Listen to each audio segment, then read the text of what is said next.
right. I will tell you everything. No, I'm not going to tell you everything. I'm not even going to tell you how this episode is going to turn out, even though, I already know. No, I don't. I'm Gabrielle Harboe. I play Mauricio, your iconic elf rogue. You can find me on exclamation point Gabrielle, where my Patreon exists. And I have tiers starting at $3. You can join for free. You can join for $25 and get a monthly one-on-one cheering session slash coaching slash critique with an editor, agent, publishing person, which is a great deal. Come on and have a chat with me once a month. It's terrific. And uh let's take it to Jen.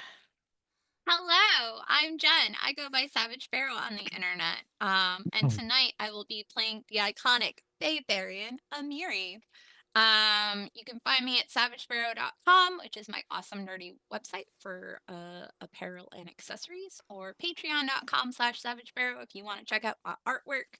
I also give priority for commissions to uh, Yeah.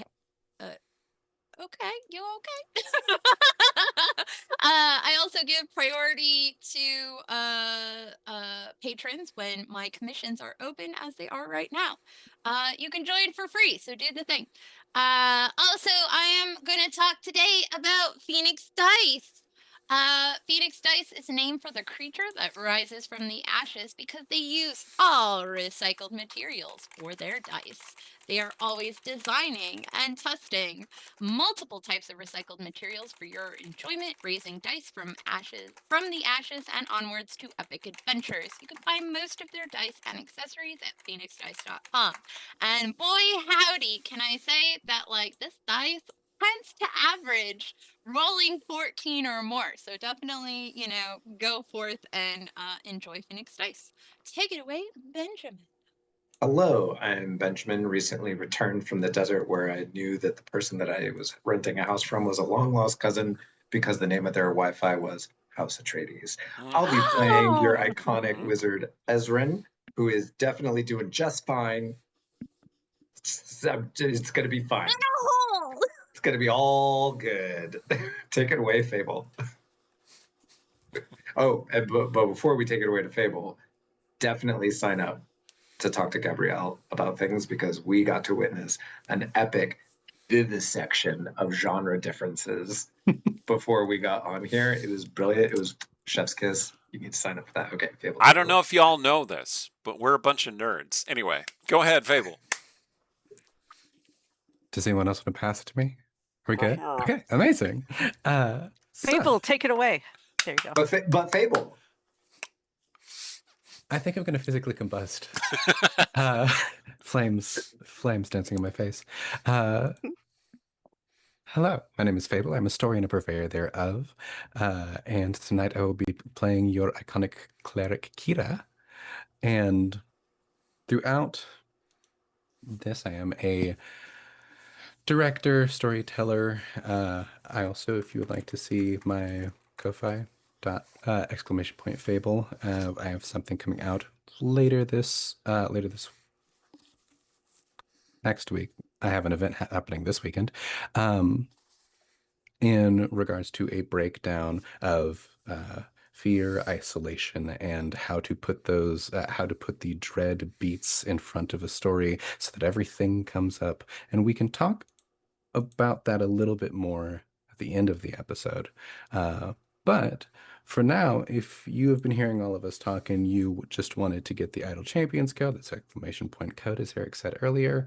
If you don't know what that is, Idle Champions of the Forgotten Realms is a strategy game that unites iconic Dungeons & Dragons characters from novels, campaigns, popular shows into one epic adventure. You have Farida, Havilar, Marin from the Brimstone Angels novels, and soon Rastalin from the Dragonlance novels. It's available for PC, Mac on Steam, Epic Game Store, Google Play, Xbox, PlayStation, iPad, iPhone, and all Android devices. This is empirical proof that PlayStation does have games. For more information, check out idlechampions.com. Fun thing that I had found out when you were looking for a lot of these different characters, you can get them in different stages, either in their life or stages of their possible story. So if you played Baldur's Gate 3, you can get Lae'zel either as a high champion or a mind flayer. And there are you can get all of the different shapes of that. But we can talk more about stories and the like at the end of it once we get through this one. Awesome. Hey, can you all hear me now? I fixed my audio. I don't know what happened. Gary and Sparky teamed up against me, but I overcame, and here I am. I'm Eric Scott V, the DM of this campaign. Thank you for bearing with us there for a moment. My own sacrifice to capitalism will be to tell you about Norse Foundry. Norse Foundry specializes in making metal dice in a realm where most heroes use plastic light weapons that might roll disappointingly. Norse Foundry will crush the enemy's armor with their massive metal dice that will also put a dent in your table. I'm sorry, I read it properly the first time, but I was muted, so now I'm just reading it my own way. Norse Foundry also sells all kinds of cool accessories and gaming products. You can find them online at norsefoundry.com. You can use the little codes. You can see them on our screen to get yourself a nice little discount. Fable, I want to mention that Kelsey, who is in the chat, she's Anxiety Goblin, also cued you to take it away. So I think we got the full roundup there. I want to mention one other thing. I am going to be taking a vacation from the stream, which is not a vacation from me, because I am going overseas to Nepal to help rural communities get the medical care they need. You can find out more about my trip and possibly even contribute and get yourself an exclusive story that I'm going to be writing about the experience through !Nepal, which I'll drop in the chat. Thank you. I wanted to mention it because my wife is constantly on my case about mention your campaign. So that's what I'm doing. Okay. All that said, we are back to the Abomination Vaults, and as you know, Benjamin was off communing with spirits in the desert, but his character was communing with a spirit down in the deeper layers of the dungeon. And so we are going to go back to those dark, murky depths. And though Kells is not actually here playing, Sela is there with Ezrin. Okay. So, you just fought off the wisps. They perished. You had that vision wherein you saw the ghostly sorceress communing with you mind to mind. And she threatened you. She said, I see you, and you say it. You returned her threat in kind. And then you find yourself a little dizzy, but returned back to the realm of awareness. In fact, Sela is shaking you. Hey, are you all right? Ezrin. Yeah, my memory is that when I came back, I actually sort of like was slightly maybe even like possessed by her for just a second, and like that's like what she shook me out of, maybe. Yeah, sure. Great. Otari, the ghost. You Yes. can see some art of him on the screen. Looks at you and says, yes. Belcora, she was communing with you. Are you all right? He seems genuinely concerned. I would not call that communing. I would call that, something non-consensual. Yes, she is a massive hose beast, isn't she? Okay, well, we don't have to get into name calling. Ah. She's terrible. She's terrible. It's true. Anyway. But how powerful is she? Well, What? Like, how did she do that? And Ezrin, of course, is immediately calculating in his head, like, sort of like, was it divination magic? Like, was it like a scry spell? Was it like really is like wanting to nerd out while also being like a little bit terrified and afraid? Sela, Well, no, wait, you can't be a little terrified and afraid. He's afraid. Sela kind of backs off and like, I don't know. And Otari says, well, she draws her power from some sort of mysterious entity, some cosmic being. We never divined the truth of what it was. There's So, a temple. We found a worship hall on the first floor. so her own sorceress powers weren't enough. She needed more. She's a sorceress and she's drawing power from another entity? Zarmavdian called it aberrant power. I'm not sure what that means, but you probably know what that might mean, or could find out. You seem smart. Oh, I think I know. Does that mean you're going to be able to defeat her? You can find a way, right? You're heroes. You're asking me a lot of questions after I just had my brain scrubbed by a dead woman. Fair enough. Hi, let's start again. Great. Are you okay? You're No, dead. I am emphatically not okay. He smiles. I am very, very dead. I have been dead for 500 years now? Is that what you said? Sheila nods. Yeah, okay, that was maybe an insensitive question. I apologize. How can we be helpful to you? Because I can tell that whatever that was in my head is not going to be stopped by us tonight. But you are here in front of me. What do you need? I think my spirit is bound here because Belcora is not yet defeated. So, if you want to end my torment and let me go free, you would defeat Belcora, and then you would tell me that you've defeated her, and then I can go off on my way. It's this unfinished business sort of thing? Yeah. Okay. What? Why? Do we know why? Why what? Why does evil endure? Why does darkness never truly slumber? Well, I don't know. Life sucks. We just came from a part of this place that seemed deeply organized. That there were offices, there were meeting rooms, there was like someone was trying to accomplish something. Yeah, isn't that crazy? The Rose Guard, we never found any of that. All we did was, gallop up to her castle and confront her, and she showed up like she was being called away from some sort of council, and then we killed her, and then her castle mostly blew up, and I died, and well, I didn't die immediately. You see, it looked like I died immediately, and the Rose Guard thought I was dead, but really I had ended up deeper in the complex, and I found a couple of floors of, well, a dungeon. That's where we are now. I only know about a little bit about what's above us, but I know there's more below us. I could show you the door. Do you want to see the door? I do, but before that, quick, speaking of doors, I heard a story about you. Well, I'm sure there are lots of stories about me. Good, I hope. Well, I mean, they involve you doing some perhaps less than legal or chaotic neutral at best. I get it. Sure. But they specifically mentioned like you had these very beautiful, fancy, delicious lockpicks. Oh, yes, they're in my pocket. And there is the connection. You just said that you died, but not here. Where did you die? Oh, I did die here.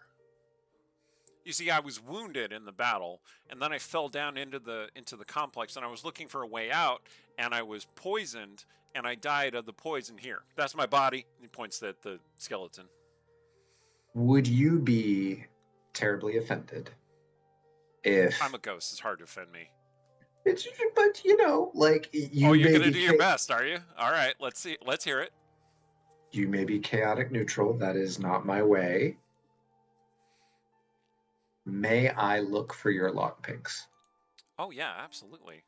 Because I believe that they could help us to free you. Well, they're one of the iconic pieces of power of the Rose Guard. So yeah, that would make sense. Yes, exactly. And in fact, I have more.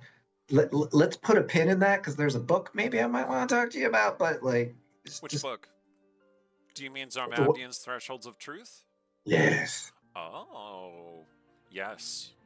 I have never. Is I have touched it, but I haven't read it.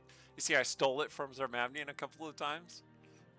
I'm such a scamp, or I was, because I'm very dead now. do we know if it contains? Did he ever tell you about what it contains and how it might help us The ghost free blinks you at by you, even though defeating he the doesn't ghost? have to blink. Well, it does have some lore and some power that might be useful to you. Yes. Okay. Okay. But no, no Zazie kept auto saying. kill the aberrant gods of evil and horror spells. Great. Okay. Oh, Awesome. I mean, maybe wizards are cool. I don't know what they could do. Zazie kept Thank saying you. something about teleportation magic that Belcora used. Probably. Huh? I don't know. He Okay. might have some sort of some notes about that in his book. Okay. Thank you. I really I appreciate your willingness to share. I have no idea what you must be experiencing right now, but I want to impress upon you my deep desire not only to help you, but to help the town that you are trying to protect. Oh.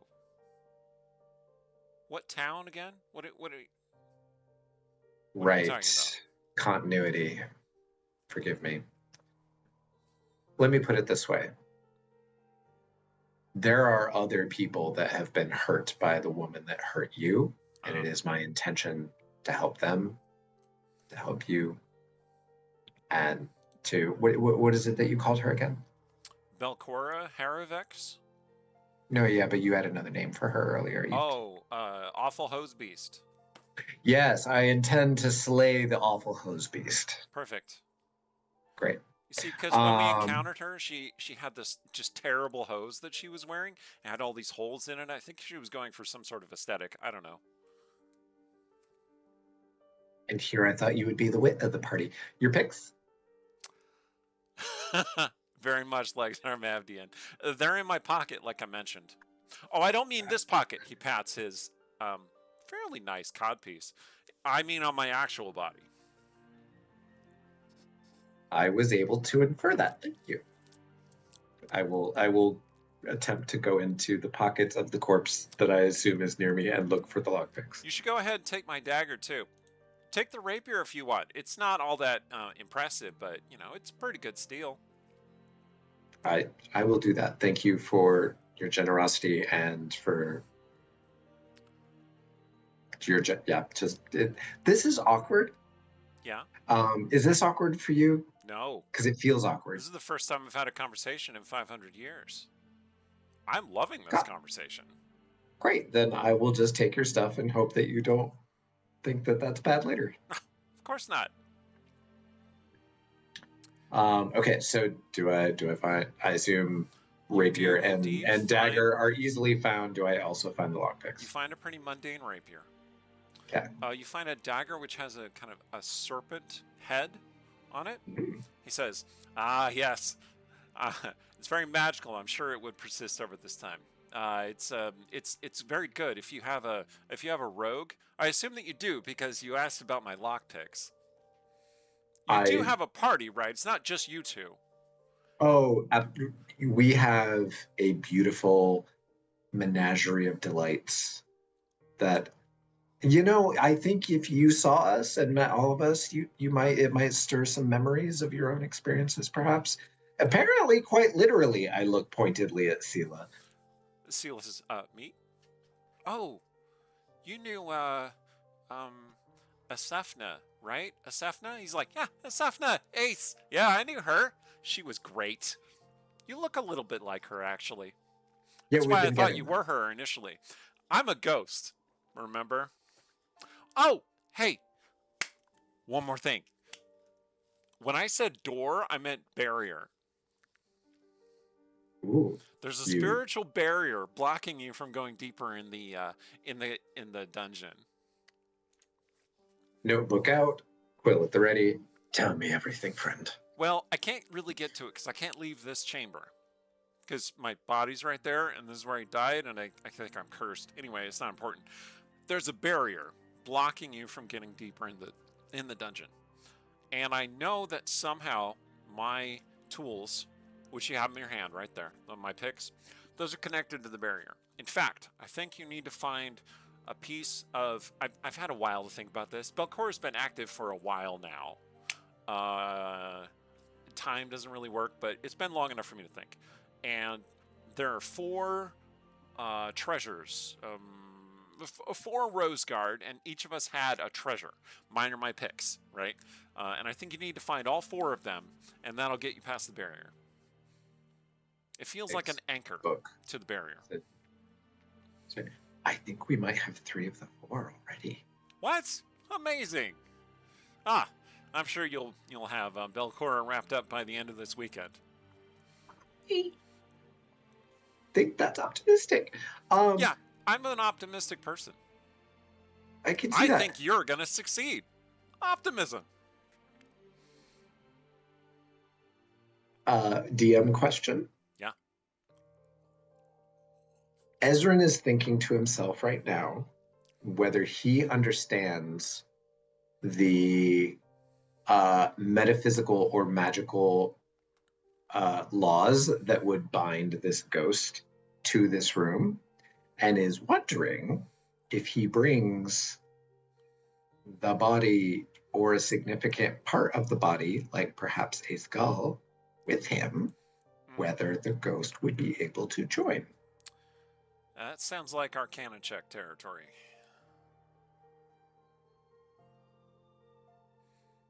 Natural 20. Oh. Which doesn't mean it actually is going to happen, but I definitely am going to know. I feel like for a 27. Okay. So you're investigating and kind of like doing some magical divinations and and looking through your notes, and you are pretty sure that Otari's ghost is indeed bound to this room. If you found a body to put Otari's ghost in, then he could theoretically leave the room. But you could, but like just carrying his body, his corpse out won't change that. Living body? Well, you do have a book about putting souls into animated bodies. I'm just pointing that out. Do I have that on me? I forget. I think I do, don't I? Oh yeah.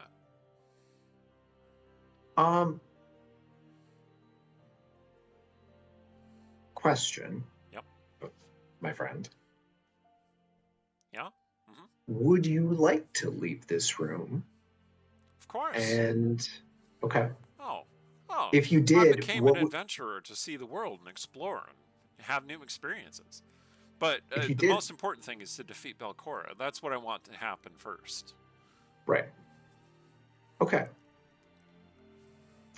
I need to check with someone on some moral questions, some ethics, before I make you any promises. But I might be able to make that happen. Interesting. So here's what grateful. Yeah, totally. Also, I mean, I'm a ghost, and you're a mortal man, so this is probably going to come across as weird. But like, my body is ready, but not like that. Extremely attractive, and I would not mind. That's all I'm saying.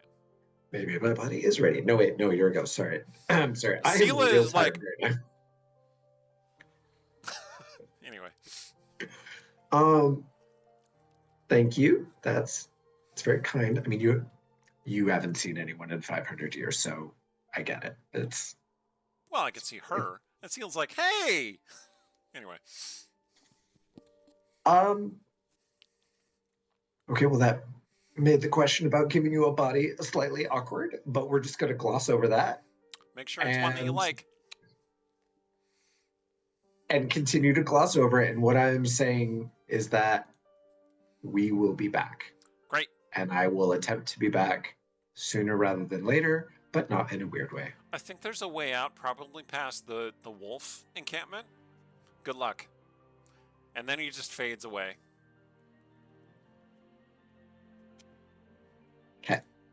And I'm gonna cut back to the ladies up above now. So Ezrin has had his little encounter, his ghostly encounter, shall we say? And then up above, oh, gotta put the map back up. Whoop. So up above, the ladies are engaged in a chase at the moment, actually. If you recall, you were running after the Morlock King, who had fled across a cursed beach.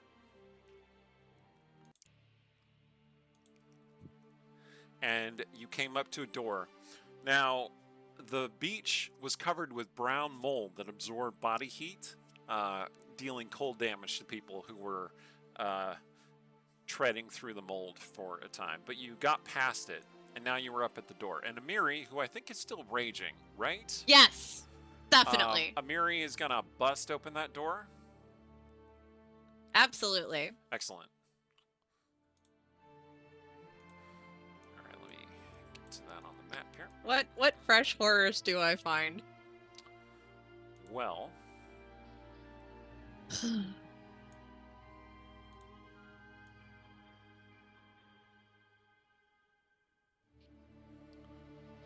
you find a 20 by 15 foot room.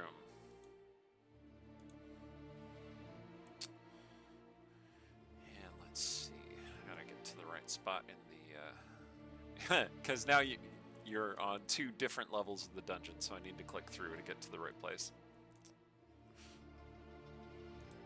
Okay.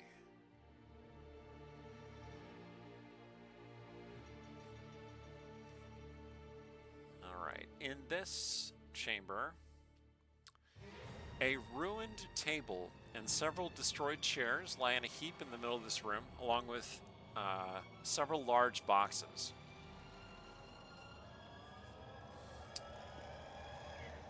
So you're saying instead of fresh horrors, we have stale horrors? Yes. And the door at the other end of the room has slammed shut and is kind of like banging on its hinges. So he is still there? He appears to have gone through the opposite door. But, as you stand there, the bones in that room start to pull themselves together. In fact, they've already been doing that since whatever came through the room came through, disturbing them. And shortly, you are face to face with a gigantic skeleton of a bull-like creature with massive horns extending from its head.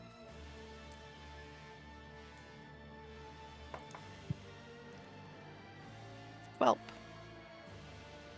And it's too early to take our break. Just roll some initiative and let me know what you get. Okay. Ooh, actually, you know, I could probably just do that in the thing right here. Hold on a second. I got a 12. I got a 14.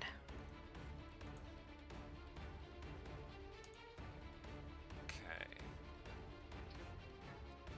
I got a 6. All right.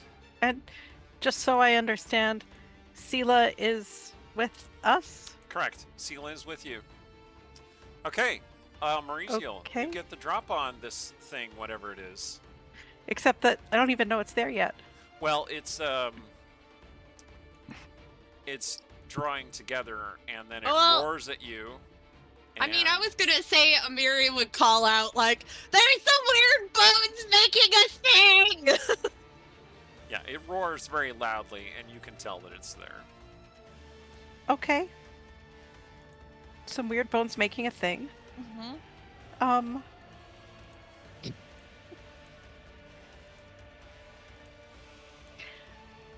All right.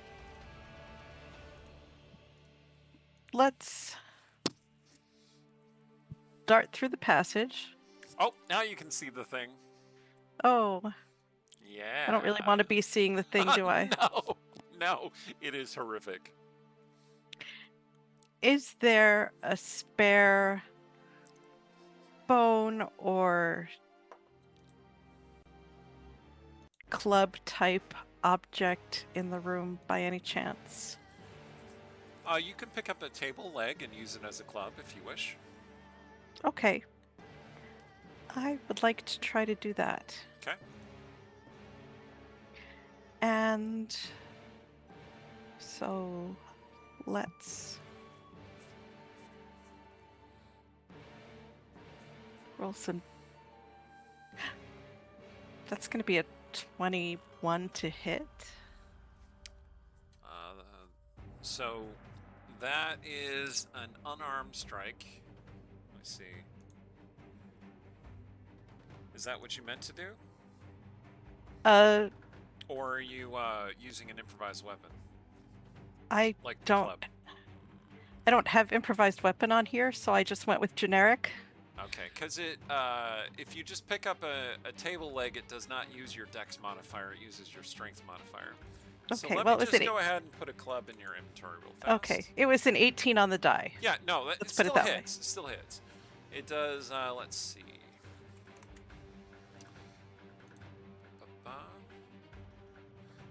Club does 1d4 damage. So. And then it'll be plus your strength bonus, which is +1 in your case. Okay. So a d4. That's a 2 plus 1 is 3. Cool. And I'm guessing I don't get sneak attack damage on that. No, because it is not a light or finesse Light weapon. Yeah. But I know that from my in-game experience, I know that trying to stab bones with a dagger doesn't work too well because they're going to go into the spaces between because that's their job. But they're very crushable, however.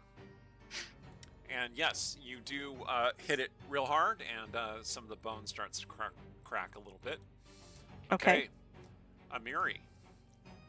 Hello. Okay. So yeah, she's gonna rush in there. I'm gonna spend my inspiration to do the thing where I get extra hit points.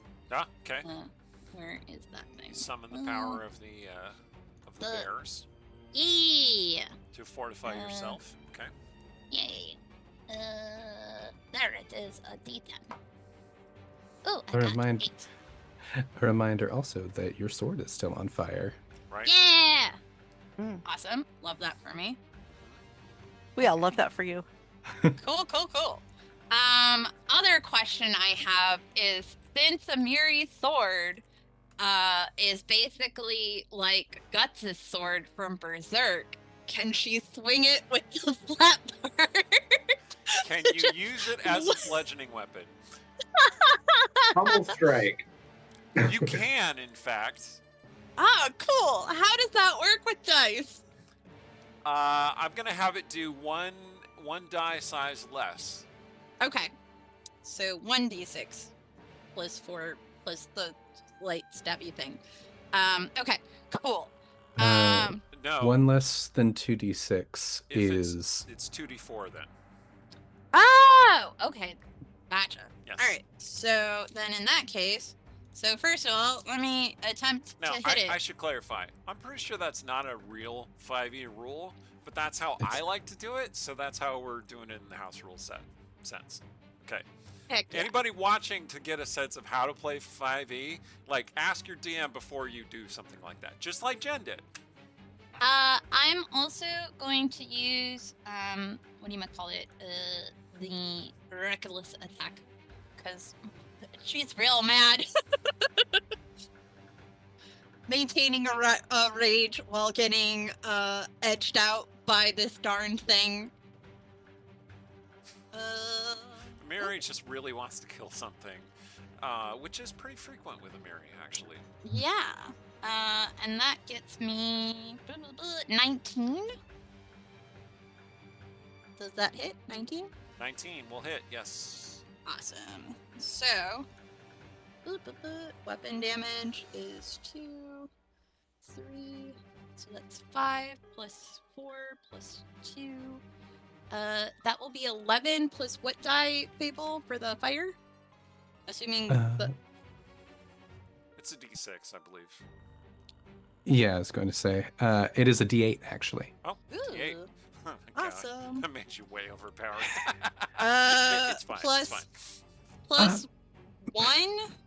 Okay. One of the. Is it radiant? One.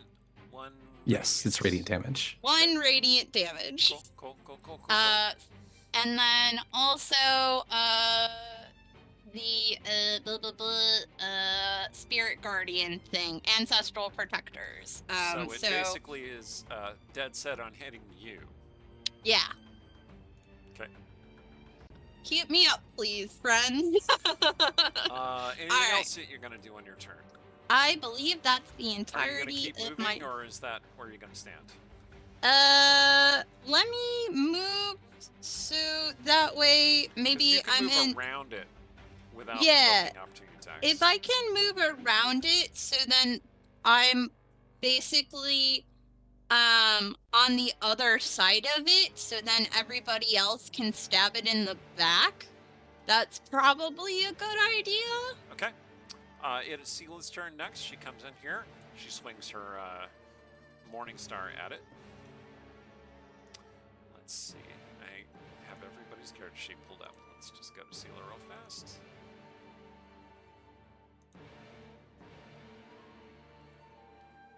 Oh, she definitely hits it.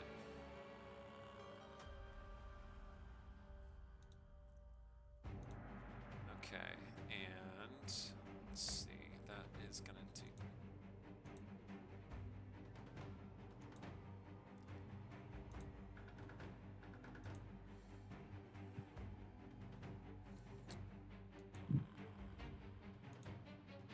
Okay.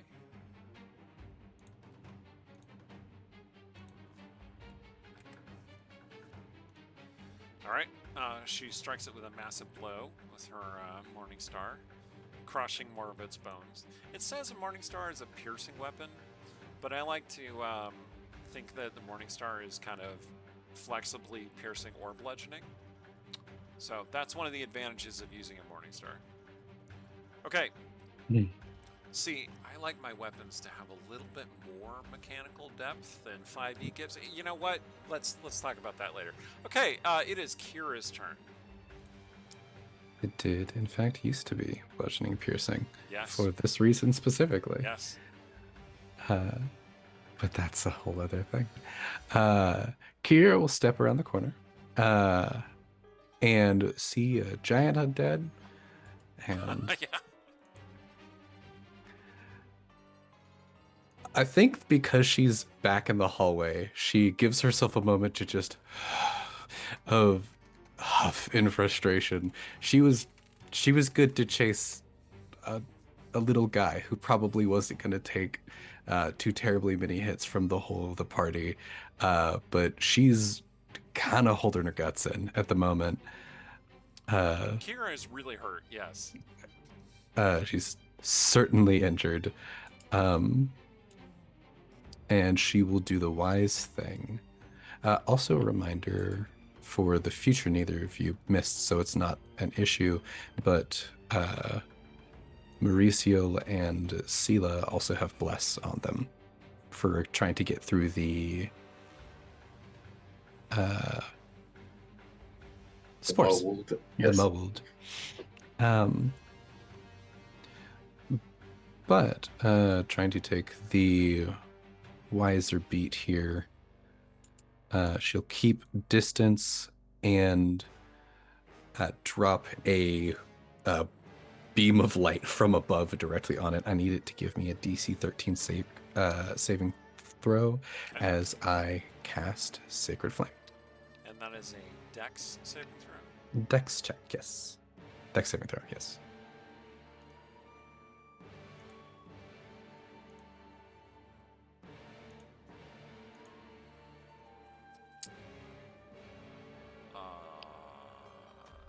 That is a natural 1 on its saving throw. So I think it's fair to say that you blasted it very, very thoroughly. All right.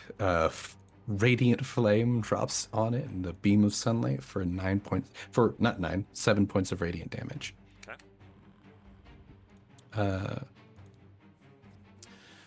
Cool. That's cool, my. cool. And I think. Yeah. For the moment, that's all she's going to do. Great. All right. The Minotaur skeleton. It is going to try and jab its horns into someone. And I think that's going to be Amiri, because, like, Amiri hit it the hardest. And there are you spectral. have spectral ancestors that are, pulling its attention toward her. Did I miss the description of what the spectral ancestors give us looked that like last description. week? Yeah. So it seems to be like as she like in her primal rage is like smacking this thing with the blunt of her blade. It's like there are generations of ancient warriors from bearing a resemblance to the Six Bears clan pushing that blade forward. And as soon as it hits that creature, they stay there, and those hands grasp onto it. Every time it tries to look towards the party, they pull it back into the fight with Amiri. So we're talking, and interestingly, while of course, given the limited things Amiri has said about her people and her culture, there are an assortment of male warriors present. There are also some women. Cool. Amiri, remind me, did you use reckless attack or no? I did! You did? Okay, so it is going to roll twice to see if it hits you. It does not hit you. Oh. Even with advantage, it did not roll high enough. It hit an AC 14, which is just under your armor class. So the horns jab into the wall on like perfectly on opposite sides of Amiri's head.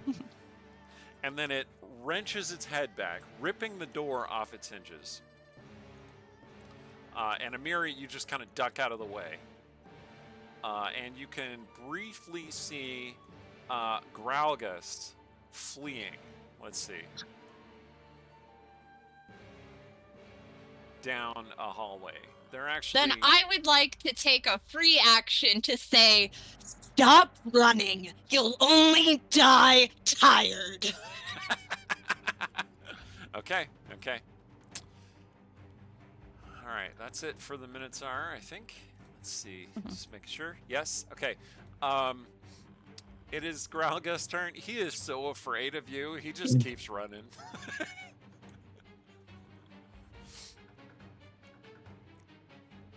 Get him, Amiri. Don't Okay. let him get away.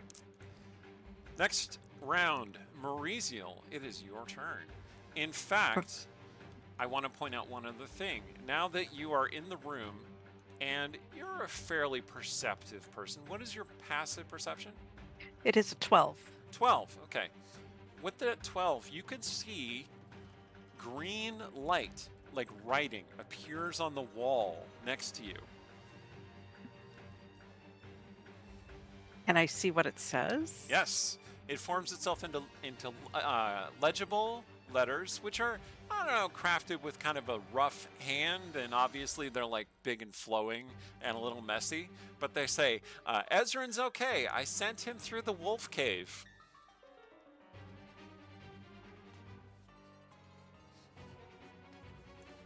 What? Okay, what do you do on your turn? I'm utterly baffled. First, I want to say that I did have a crowbar in my inventory, Oh, crowbar. which is not going to offer me better stats than a table leg necessarily, but I did happen to have one. Yeah. Okay. Also, I want Stop Running, You'll Only Die Tired on a t-shirt. Preferably and- with an Amiri going, ah. Yes. Jen, add that to your merch. And I am going to try to take an unarmed swing again, or an improvised swing. Well, you since I put that club on, you can just click on the club. That'll be fine. Oh, sure, make things easier for me. Why don't you? Exactly. Yeah, Jen, I wonder if you, as official art tie-in person with Paizo, could talk them into allowing you to use some of the iconic Pathfinder characters and put in sayings like that, like "Stop running, you only die tired." Okay, it looks Amazing. like That you was hit. an 18. Yeah, no, that's definitely a hit. And It's let us see. It's a big skeleton. It's not too difficult to hit. How shall we bludgeon you today? We shall do a 3 in bludgeoning damage. 3 bludgeoning damage. Okay. It's not a lot of damage. I think next time I were to come into a dungeon, I would come prepared with weapons that do all different types of damage. But, you know, I was not expecting a giant bull skeleton today, so... Finding a finesse weapon that does bludgeoning damage is a quest many a rogue has perished upon. Okay, Fair. Amiri. Fair. Sorry. All right. Let's do this again, and I'm gonna be risky and be reckless again. So let's go. Ooh, that's a 17. Let's see if I can get a 20. Eh. That is not a 20. Okay, so that is a 21. Oh yeah, that definitely is. Cool. That's a 3. That's a 1, so that's 4. Plus 4 is 8. Plus 2 is 10. Plus my d8 of fire. 2 radiant damage. So you did 10 bludgeoning and 2 radiant? Yeah. Well, good news. You actually shatter the skeleton and it crumbles to dust. Well, She's just like, Nice. it crumbles into its constituent bones again, as though you have dispelled the magic that was animating it. wait. It is.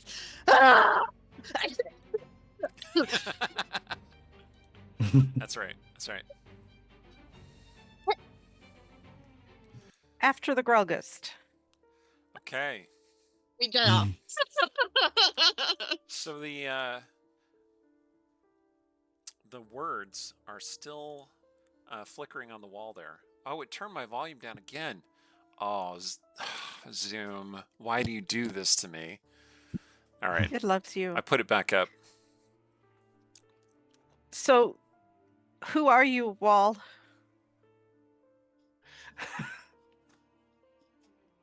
Nothing. Nothing?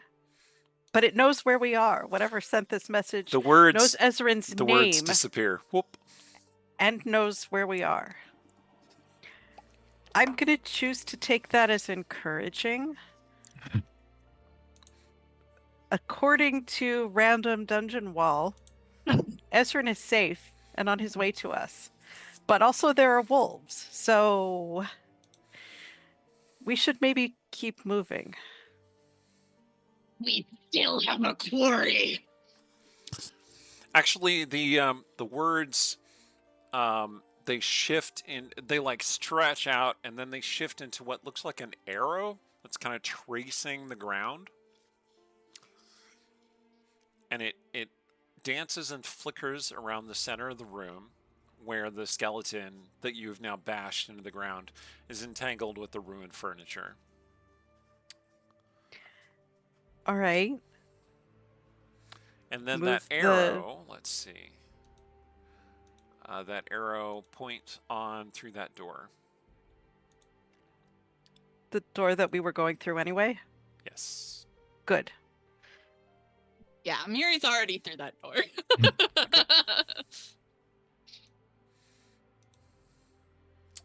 All right. I will murmur a prayer because Kira's obviously having an effect on Mauricio. And just sort of mumber Calistria, keep him safe. And then follow Amiri through the door. Kira, can you make an investigation check for me, please? I certainly can. Thank you.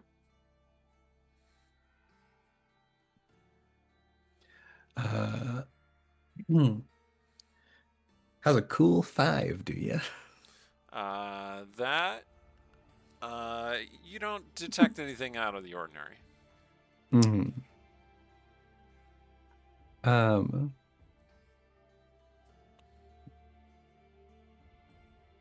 Query, has Sela moved? Yes, she's just kind of like breathing hard, and she looks over at you, and she's like, "What's wrong?" There's, as she kind of like moves forward, there's just there's the brief pause of something ticks weird in her brain, but she's also she's lost a lot of blood. She's kind of just trusting that whatever Mauricio just said and the flickering arrow that is going, and that wasn't, there's like kind of a direct moment of like, Kira's trying to figure out, is this a time to ask questions about that? And then she takes her hand off of her stomach and it's a little bit wetter than she would like, and she kind of just puts that down and consigns herself to be in the back of the group. She has an amount of worry, but I think there's too much going on for her right now, and she's struggling to put all of it together.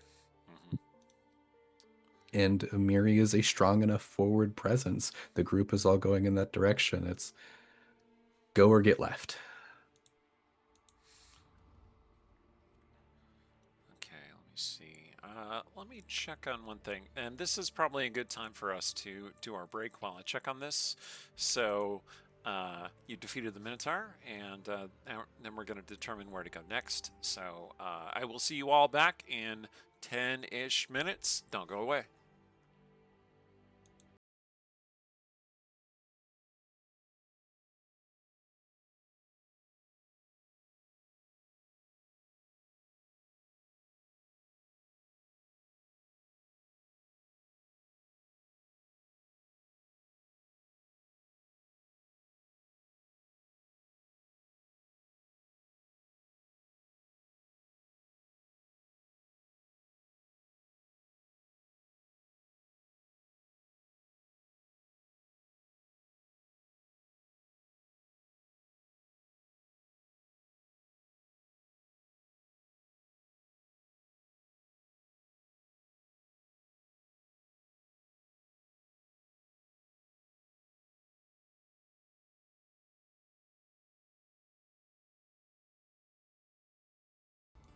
And we're back.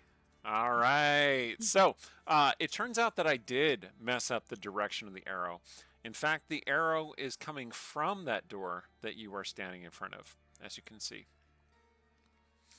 It was kind of, when you were in the room, it was kind of dancing around as though it had been moving around. And Mauricio, you can recognize the pattern of its movement as being similar to how a rogue or a scoundrel of some kind might fight something.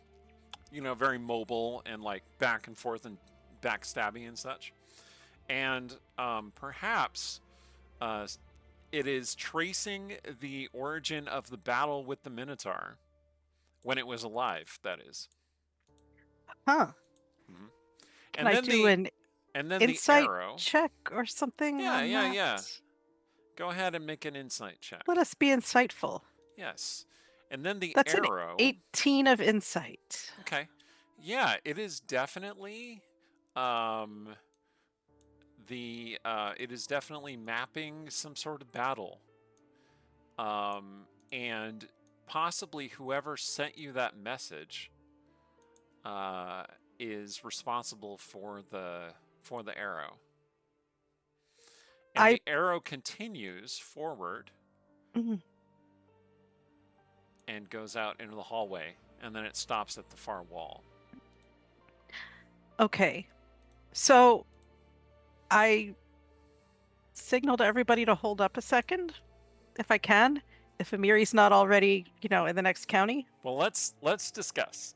Amiri, are you Yeah. darting through that door after Growlgust? Yeah, like when the thing dropped and like she finished coughing, she would have darted through that door. Okay, there are 2 passages. It splits off to the left and to the right. You're not sure which direction Growlgust went. But she's had line of sight when. Yeah. No. She was because she pointed. It was like, don't do that because you'll die. Okay. Tired. He went. Yeah. Okay. Yeah. I suppose you're correct. He went through the northern passage, but there is a southern passage as well. Okay. Then that would be the Because direction. it had ripped off the door. Yeah. No. Yeah. I remember. Yeah. Yeah. Mhm. That would be the direction that she would head unless Merciel gives a shout of like, "Hey, stop! We need you." I'm going to give the hey stop shout. We're Okay. going to retcon this a little bit based on this new information. Okay. Merciel touches the wall where the writing had been and Mhm. then looks at the floor and watches the arrow. The And arrow darts around like it's fighting.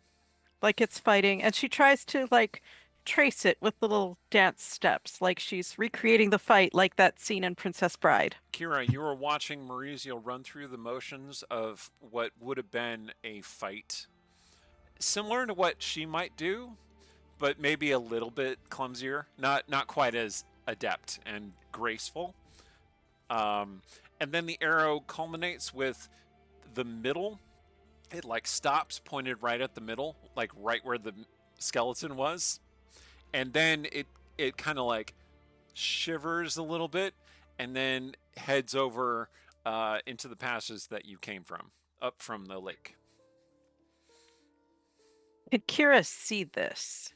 Kira can see the arrow, and she can see Maurizio demonstrating the fighting choreography. Sela has actually headed off after Amiri, and she's like, wait, Amiri, wait. Kind of leaving Kira and Maurizio alone for a second. Okay. Did you see it on the wall? Did you see it? Kira, you did not have line of sight to when it was on the wall, but you saw the arrow. So, by it, do you mean the ghost arrow? The ghost arrow. There was also ghost writing before the ghost arrow. Okay. It said that Ezrin is this way. Wow. So Amiri will come back and just is still kind of maintaining that rage, but is on edge and is like, Amiri. why are we trusting this to not be another trap? Sela has her hands on Amiri's shoulders, and she's like, Amiri, and she presses her forehead to Amiri's forehead. I'm Please tired. don't touch me. I'm sorry. I can't let you run off. We need you. There were words on the wall, and they said that Ezrin was this way, but so are wolves. Ezrin may need us more than Grelgus needs us to kill him. We dare not take this warning. That's not the issue that I have. It is that how do we know that this is not leading us into another trap? Unfortunately, in this, Amiri does Amiri has a point. It's leading us Amiri away has from. A point, but what did the message say? Sela asks. It said, Ezrin is safe and heading towards you. I sent him through the wolf cave. Wolf cave?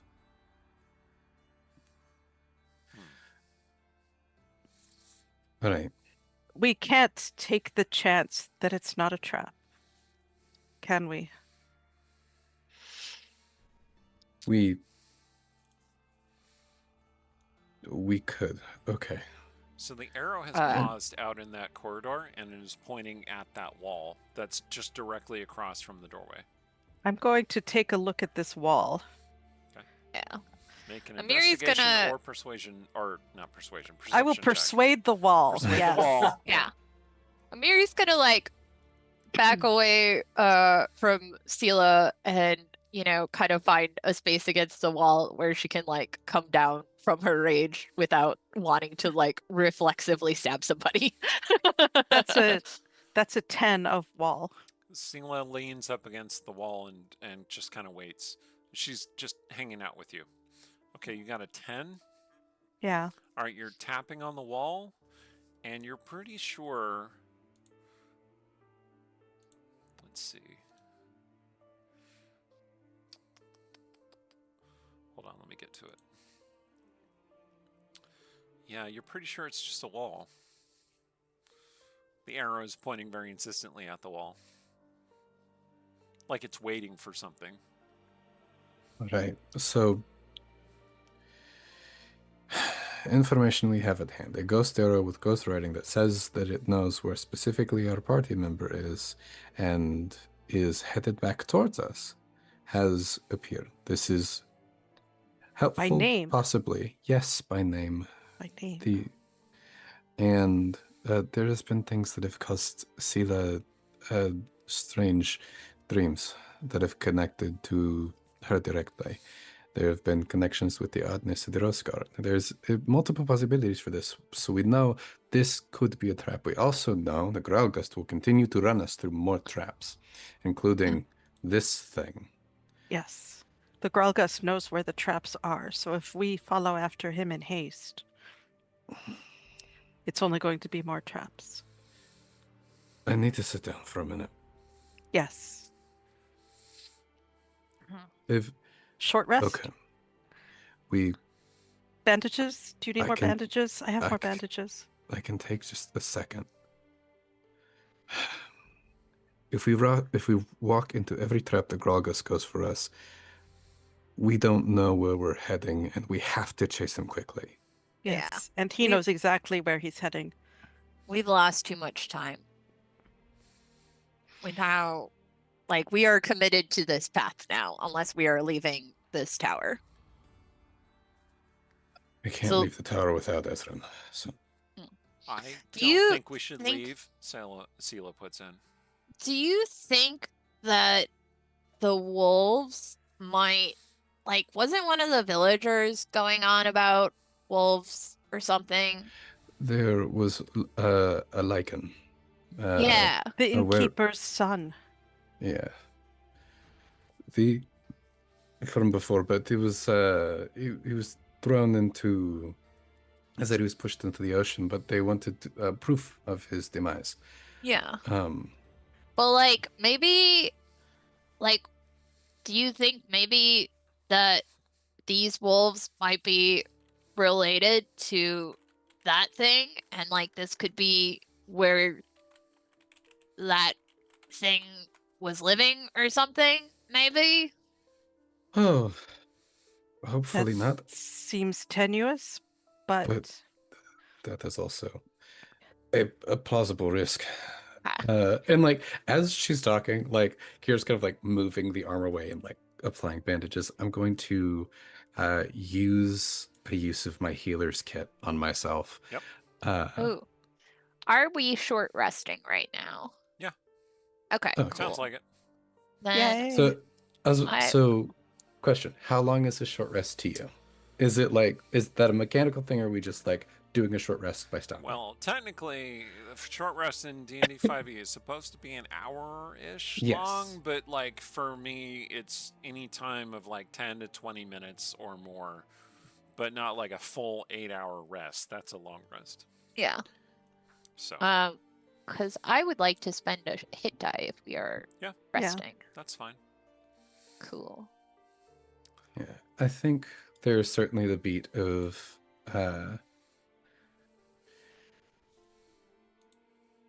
Woohoo. Kira's talking and trying to figure it out, and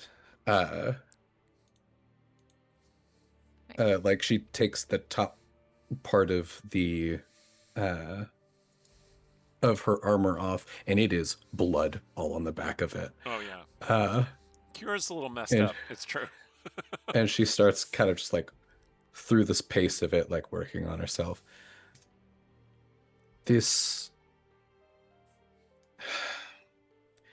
The creatures in this dungeon, and more importantly, Belcora, did not exist here and have not been doing this plan by being reckless. In fact, I would be willing to bet that they have chanced on the recklessness of others. Sela comes If- over and uses lay on hands on Kira, in fact.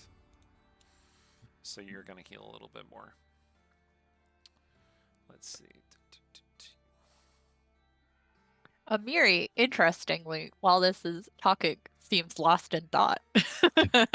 What? Yeah. Kira, you heal 5 more hit points. Okay.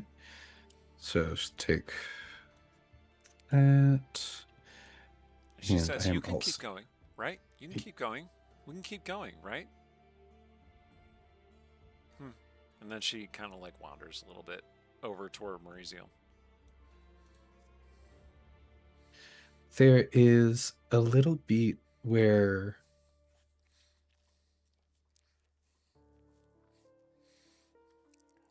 okay. So like just sit there and like goes and bandages up. I'm gonna roll some hit die real quick. And as she does so, there's an odd motion where this place, we must remember, is just a trap. This whole thing, there is secrets in it, but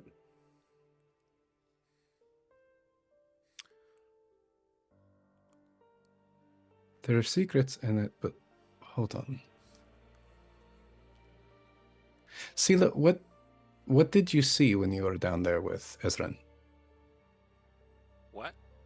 Okay, let me interrupt for a second. So there's a thing that the chat can do, and when I say chat, I mean all of you watching. Haha. You can spend coins to give the characters inspiration or bling bling, which is what happened to Fable. And in fact, Woo! when a bling bling happens, it means you get a small little token of some kind. And in fact, what this means is you opened up your healer's kit and found a healing potion inside it, which has a little scroll, a little scrap of paper wrapped around that says "From M" on it. Oh. Thank you to our Hunger Games sponsors. Maurizio, you totally forgot that you did that, but you did do that. Aw, That seems like something she'd do. Yeah. Thanks, That's the Modlight. That's sweetest. very nice of you. thank you, Mudlight.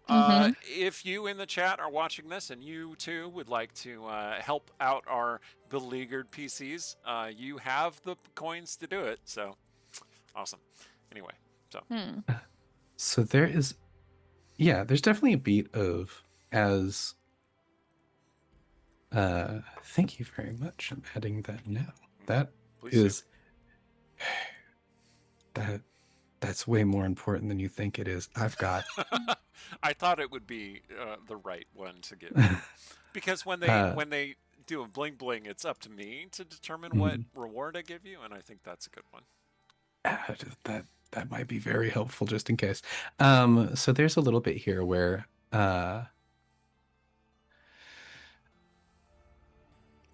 she like stops and leans back of Sela, what did you see when you were down there with Ezran?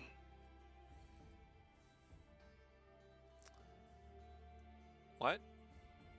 When you were down there with Ezran, you both fell down the crevasse. I don't think so, she says. What are you talking about? Okay, so was where like- do you think that you have been once we left Gralgus like area? So, this tense standoff is exactly when I'm going to cut over back to Ezra. Of course you are. So, Ezrin and Yes. Sela are walking up through their part of the dungeon. This is, oh boy. So let's see. Otari has disappeared. Okay. Yes. Let me take him off the map. But what he told you was, if you head around west and north, you will find a way out. He's pretty sure. He's pretty sure there's a way out that way. So let's see. And Sela is saying, wow, you and the ghost seem to get along pretty well. Well, I've spent most of my life around old eccentric people, and he's very old and clearly very eccentric. So, Or sure. Is that what it was? Let's talk about this more when we're not almost dying. She has this like cute little like aw sort of smile. Okay, the room up above you here. You can see overhead a rusty metal chute, like a mining chute, that protrudes from the ceiling to the west here, coming to an end over a pool of slimy water. A huge mound of fungus lies beneath the tube against the west wall, resting in a strangely monstrous shape. You since you can see really well, and Sela she probably has like maybe she has like a light spell or something. Let me just check. No, she has The torch that she used before. She does have a torch. Oh, she has a lamp, actually. So she's holding a lamp, which gives off this muddy, smoky light that's it's not very good to see by. But Ezrin, you can see very well. And you can see that the shape, this monstrous shape, right? Let's see. Here, at the end of the chute, made you kind of like for a moment.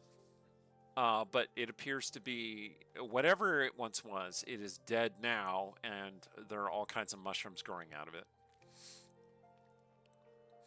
I'm thinking that might be to investigate. We need to get out of here. Does the chute look like something one could climb up to the next level, or is it very small? The chute is about 20 feet up from you. If you got up onto it, you could probably climb up it. Anyway, but the ghost said, if you continue up this cave, and then you will find the Mushroom Lake, is what he said.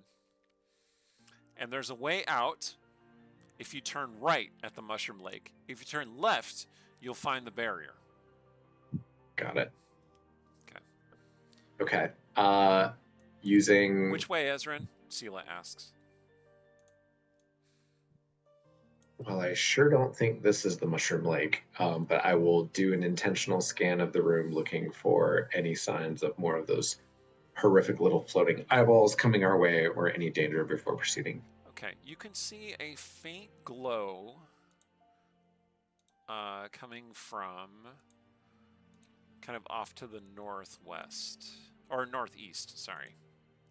Okay. Let's see. I'll just ping it real fast. Yeah. Yeah. I mean, considering you don't see any other monsters or any other threats. Anything that's apparent anyway. Okay, I would move, staying as far away from the seemingly dead thing in the water as possible, keeping an eye out for danger the whole time, moving in that direction. And reminder, I have 120 feet of dark vision, so whatever that glow is, I should theoretically see it. All right, Sela takes care to stay as close behind you as she can. Yeah, I would offer my hand if she wants to, like, allow me to lead her. Okay. Take your hand, definitely. All right, yes, with your great dark vision, you can see a lot, actually. Oh, dear. Okay.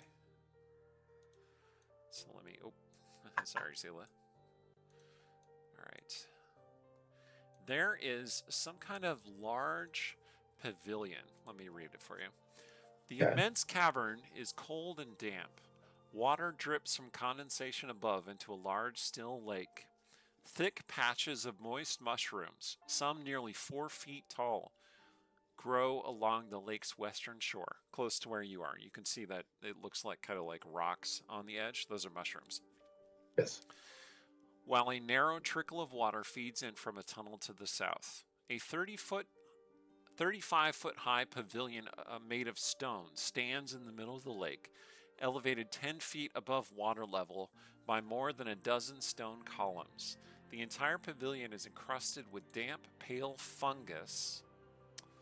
2 stone bridges arch from the pavilion, one connecting to a door set in the northern wall and another a door to the east. A faintly flickering campfire burns in the middle of the pavilion, its smoke curling to the ceiling. Do I see any living creatures near Make a the perception campfire? check. Okay, which I get with advantage for sight-based perception checks.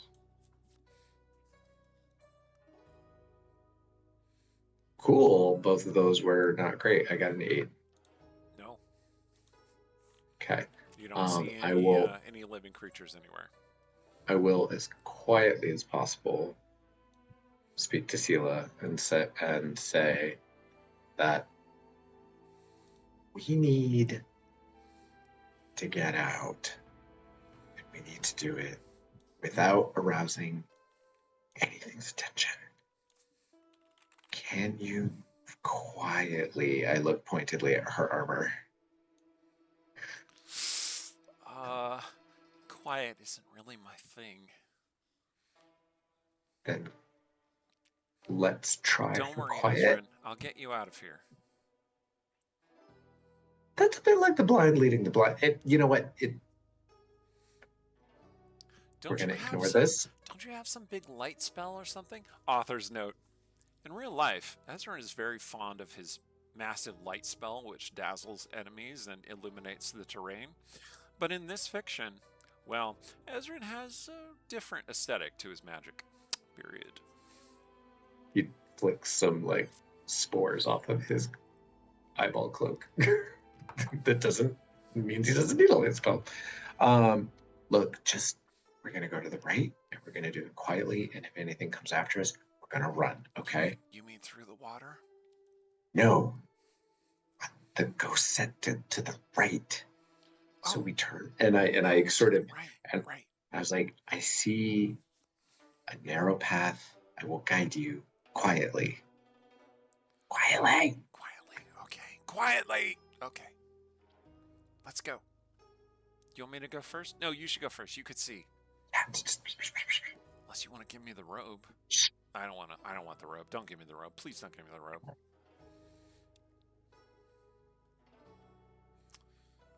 Okay. Let's see. Oh goodness. I got a 7 on my stealth check. Okay. So I'm like, Thela, would you stop talking? You step to the edge of the water and you like touch the water. You're like, oh dear, that's cold. I did not say I touched the water. I'm going to the right. Good Okay. DM, don't you try Sure, and railroad me into sure. some shenanigans. But I'm just trying to explain why you got a 7 on your stealth check. Okay. Oops. And sure enough, God. the biggest wolf you have ever seen stirs from atop the pavilion and starts looking around. I mean, does Ezra know enough about wolves to know if wolves have a really good dark vision? I assume they do, because, they're nocturnal. I think that's just common knowledge, right? Make a nature check. 15? Yes. Wolves, dire wolves specifically, have dark vision. Okay, here's what happens. And then that dire wolf that has stood up and shook itself is joined by a second dire wolf. Here's what happens. Okay. Being touched by Belcora, there's a little bit of that sort of weird psychic, aberrant sort of like magic that I think there's like a residue on him, right? And that residue is sort of interacting with his sort of newly acquired like divination magic. And he has this moment where like that like aberrant magic, the residue sort of burns itself off, like because he's so like amped up, it sort of activates it and it burns itself off, and his eyes sort of like go black for a second. And he has a little bit of like a Doctor Strange moment where he actually sees potential futures and what's about to happen. Mm-hmm. And he thinks he sees a way through. And he grabs Sela's hand and he says, "I've got this. Run." And we are going to try and book it out that cave as quickly as possible. Which direction? To the right, like the ghost said. Mm-hmm. Okay. So, directly to the east, towards the narrow thing, which is hopefully more narrow than the wolves can follow in. All right, 1 second.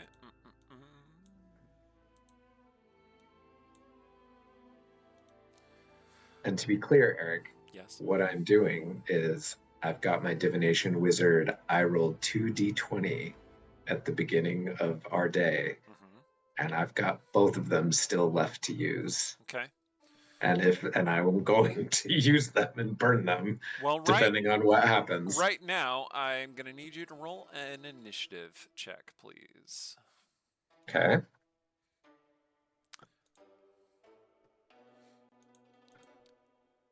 As the wolves see you and immediately are like, "Oh no."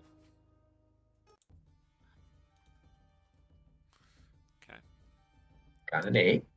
You got an 8. Okay. Are you going to replace it? Nope.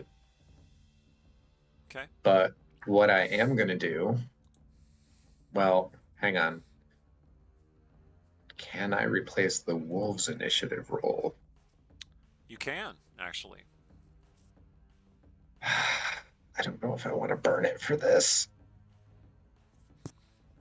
Forget it. Yes. I will replace both of the wolves initiative roll. Yeah. The one closest to me, I will give it the 2 that I rolled at the beginning of the day. Okay. And I will give the other one the 3 that I rolled at the beginning of the day.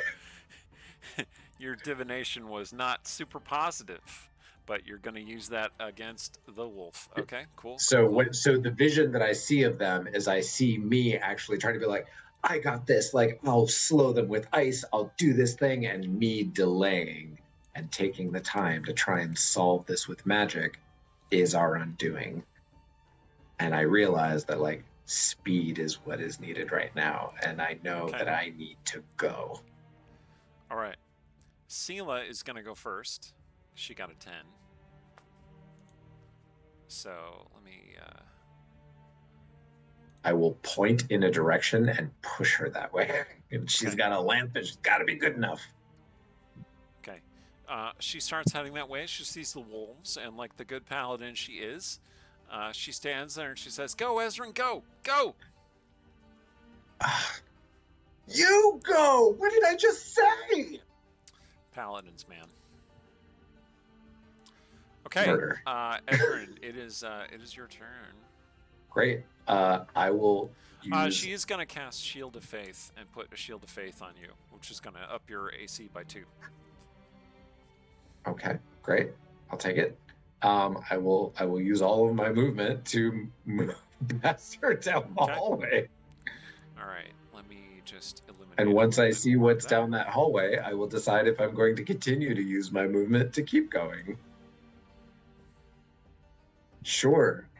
Yes. So, okay, where was I? I was like 2 squares from her, so 5, 10, 15, 20, 25, 30, and then I will use my action to dash. Is this squeezing, or can I move normally? You can move normally. Okay.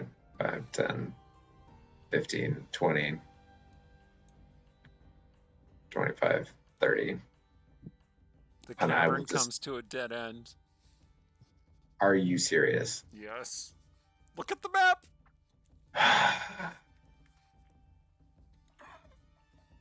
I will. So considering that, okay, so I've used my movement, I've used my action. Will you permit? Why is the wolf moving? It's not the wolf's turn yet. Oh, I'm just rearranging them because it is going to be their turn. But the main focus is on you. All right. The rest of the Okay. combat is unfolding around you. Okay. So will you? So here's what I'm thinking is that, like, I had my divination thing. This ghost who is clearly wanting to help us, and the ghost of a hero, and like I assume it knows what it's talking about, and I'd be like, trust your sight, trust the ghost, trust your sight, trust the ghost. Like, this has to be the right way, and I am going to look for anything that would tell me why this could be the right way. Whether it Make be an insight check. Insight. Okay.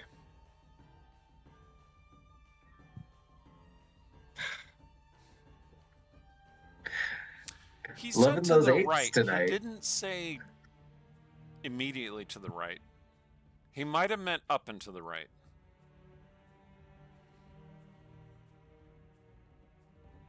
I am very displeased with you, Eric.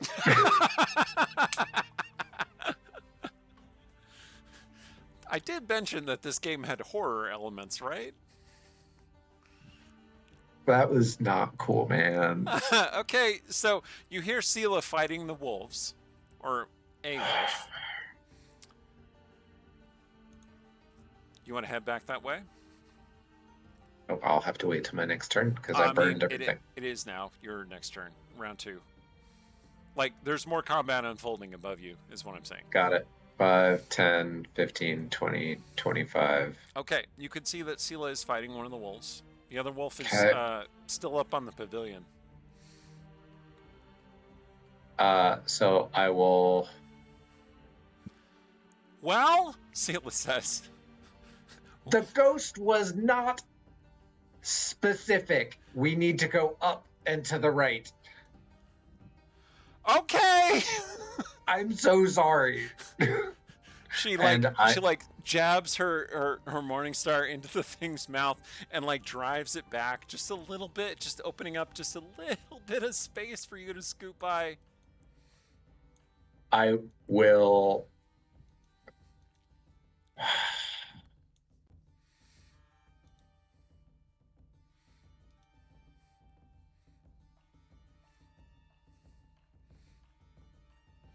I will cast Tasha's Hideous Laughter on the wolf closest to her. Okay. The wolf has to make a Wisdom 13 saving throw. Yep. Okay. Can that spell affect? I guess it's a beast. One Is it- creature of your choice you can see within Okay, range. so it doesn't say humanoid specifically. Okay. It does not. And you said it was a Wisdom wisdom 13. save. Okay. I thought I was doing this It clever. doesn't. It fails the save and it starts cackling and it lolls on its back, cackling madly. It is prone and incapacitated. Okay. And I'll be like- Sela shouts to you, "Okay, go, go!" Say, you go! Okay, that wolf is doing nothing. This wolf, which is still up, just starts growling at her, and Sela says, "All right, I got this." She bounds over the helpless wolf onto the pavilion and smashes her Morningstar into it. The thing howls with a surprisingly human-like screech. And then it Mhm. is Ezrin's turn. Okay. God, and I don't have the jump spell. 5. Alright, I can't cut that corner, can I? 5, 10. Oh, okay. Chat redeemed a magic spell slot for Ezrin. Ezrin, you regain 1 spell slot.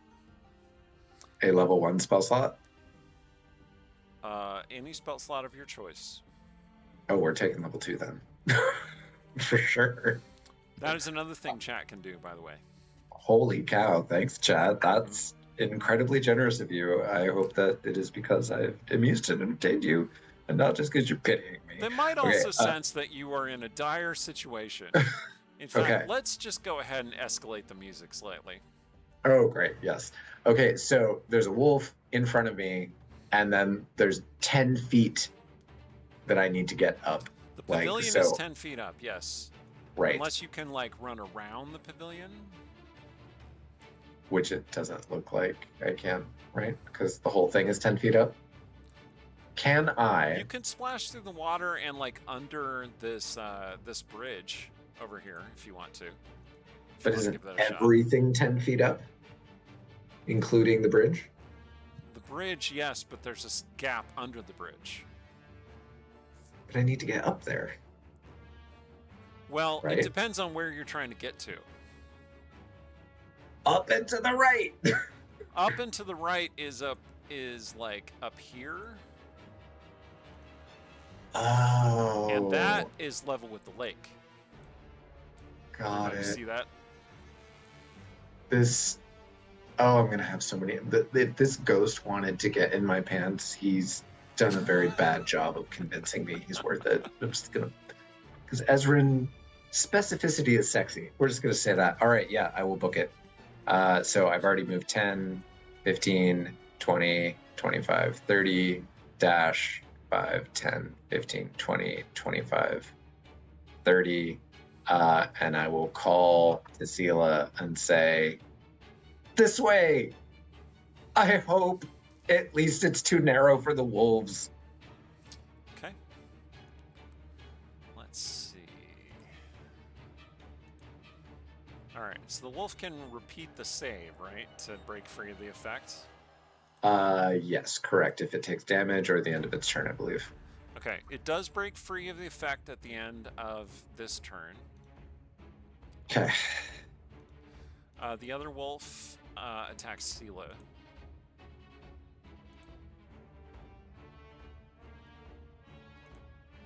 I figured out how to get the VTT to work very well with me. Okay, now she wards off its bite.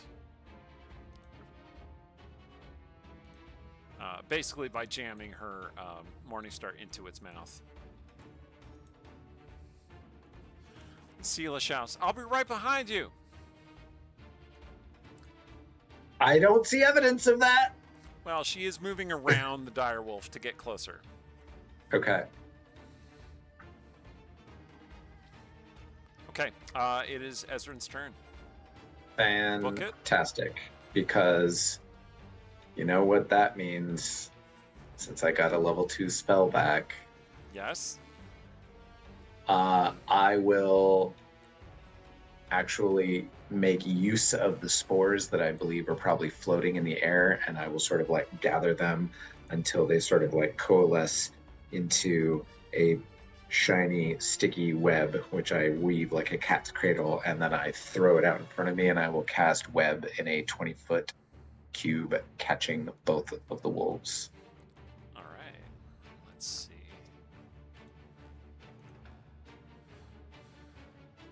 "20-foot cube." All right. So probably, I'm assuming it's, yeah, that's basically what I was thinking. Yeah, sure enough. All right, and the save to avoid being stuck in the web? It is a dexterity 13 saving throw. The saving throw is triggered when the creature enters the web or starts its turn there. Okay, I'm just going to... Okay. All right, and then you're going to head out?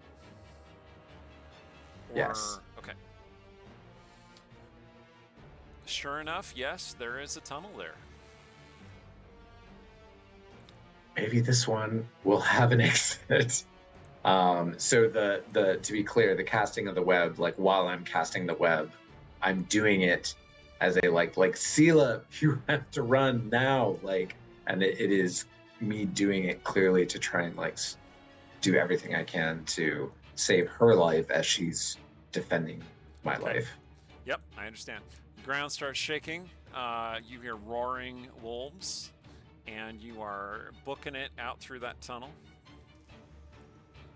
feeling your way along the rocks there. I would not, like, I would actually probably not go beyond this point because Okay. I will not leave until I verify that Sela is, like, behind me. You do hear a splash, and you see Sela come limping along behind you. Great. Okay. And she says, "What are you doing? Go!" Are you okay? No, let's go. Okay, take my hand. Let's She do does. this. And All the right. two of you head off through the tunnel. Do we reach another dead end that is maybe a secret door that I hear someone tapping on the other side? Well, in point of fact, let's see. Ezrin and Sela. You continue on through the tunnel, which stretches for a long way, and eventually you you break free into open air, and you pull yourself just short of falling off a cliff into the raging water below. And you realize that you are at the cliffs along the shoreline near Otari. Oh, Sela bumps into your back, but she catches you and holds you in place, right, rather than knock you into the ocean. oh, this is awful. Yeah. How do we get... What about our friends? I don't know. Should I go back for them? She looks at you like totally seriously. Like she will go back and die looking for your friends. We can't. Like, it's... For all we know, I don't think they would have left us, but maybe they're at the entrance waiting? We can't know. She looks back at the cave and she looks at you and she says, "All right, let's hope." Not something I'm usually good at, but I'll take it. Okay. Upstairs. Ladies. Alright. Sela's looking at Kira like, what? What are you talking about?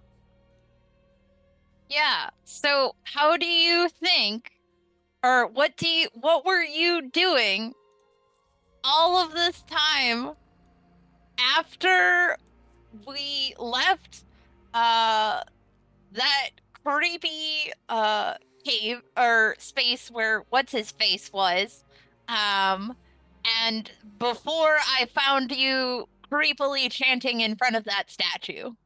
Like, I- where did that missing time go? What do you think you were doing?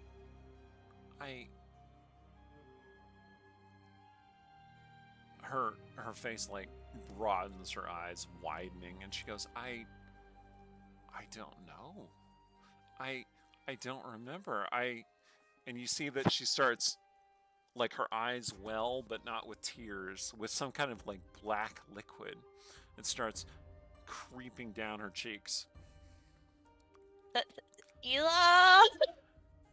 And she like falls to her knees and like opens her Kira? mouth wider than she should be able to, Ah! Kira! and just like Yeah. and then she just kind of like melts into black Ah! goo and flesh in front of you.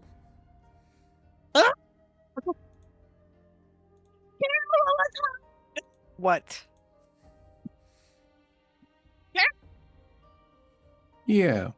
You know that scene at the end of the first episode of The Haunting of Hill House with the ghost? Looks kind of like that.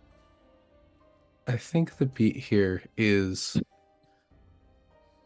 because there was a burgeoning suspicion. So like as as like the camera behind the melting body sees the rest of like the party weapons in hand, And Kira is like on one knee, the shield kind of in front of her, and she's had her hand on the handle of her scimitar for a second now. And yeah, I think she gave up the game before I threw the insight. But there's a moment where Kira's kind of like watching to see, does the puddle do anything else? Is it still alive? Is it doing anything? It is still faintly squirming. There is a draw of the scimitar, a raise, a reminder that everything in this place, and I'm going to cast Sacred Flame on it, is a trap. It starts screeching like some kind of creature out of John Carpenter's The Thing. Yeah, that thing's gonna, if it doesn't do anything else, it's gonna eat radiant damage until it is a stain. Pieces of it, it breaks apart into several pieces and then all starts scampering in different directions. Yep. Usually, mostly into like holes and cracks in the walls. I'm catching everyone that I can. Yeah. Just Yeah, I get it, Amiri's I get like, it. stop, I get it. stop. Yeah. I've got the silvered scimitar. Yeah, yeah. that was traumatic. Thanks, Eric. You're I welcome. hated everything about that. Absolutely everything.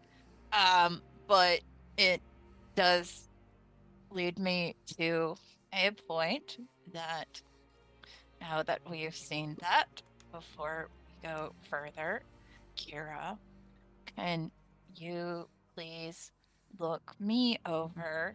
Because I don't know if it was because I was like raging really hard and like for a while, but like I think I saw some ghosts or something, and like I don't want to start leaking black ooze and then dissolve.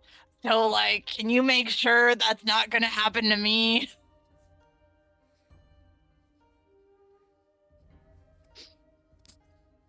I think the three of us need to sit down and talk and confirm what we know about each other. Okay, you hear That will help with that. You hear a little and like a puff of air, and you realize that something has opened in the other room. Specifically, a door has opened, revealing a staircase leading down. Amiri has her sword like here. And the green arrow just like whoop, whoop, whoop, whoop, whoop, whoop, whoop, whoop, whoop, right down the stairs. Down, down, down into the depths. Oh, that stupid ghost. It's sending them through the wolf cave. There is a brief beat where, like, Kira looks at that. Kira looks at, like, just the smoldering, broken parts of the room. And sighs. All right. We will need to move forward, but before we can do that, we will need to spend some time, figure each other out. So,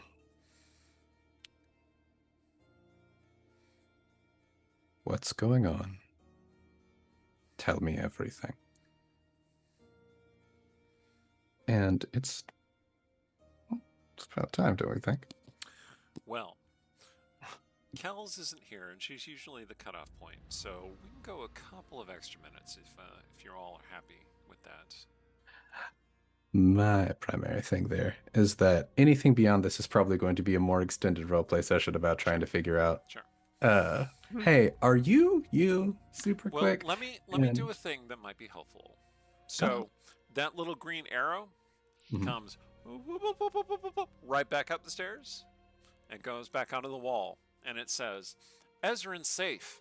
I sent him through the wolf cave to the town.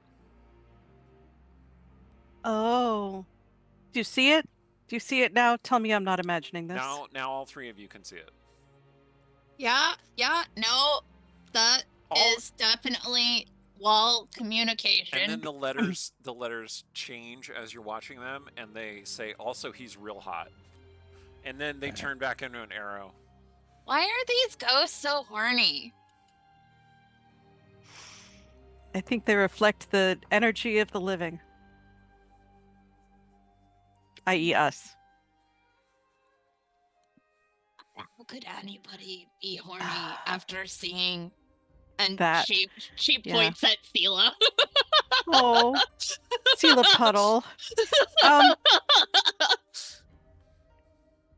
Mauricio pulls a ribbon out of one of her pockets and puts it on the ground between the three of us and says, I found this in the ashes of that ghost that I fought. I don't know if it means anything. I haven't had a chance to look at it.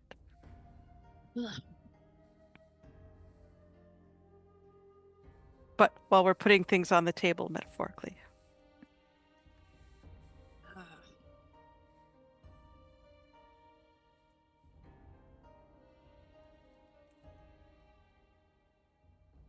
Because my brain sure isn't dealing with the Sela goo that I just saw. Mm-hmm. For my part, I don't know if like when or how those ghosts started doing stuff. Also, like, did you see them? Like, cause I could just be hallucinating. No, there were certainly ghosts, and so far they did not seem to immediately harm you. As well, Mauricio has had the change of striking psionically. There is a possibility that this place and the abundance of magic therein is either unlocking things or infesting. I suppose the question that burgeons this is there... they have not seemed like anything that was hurting you. As well, there seems to be no... They don't look like the things that we've run into here before. I would like all three of you to make an insight check, please.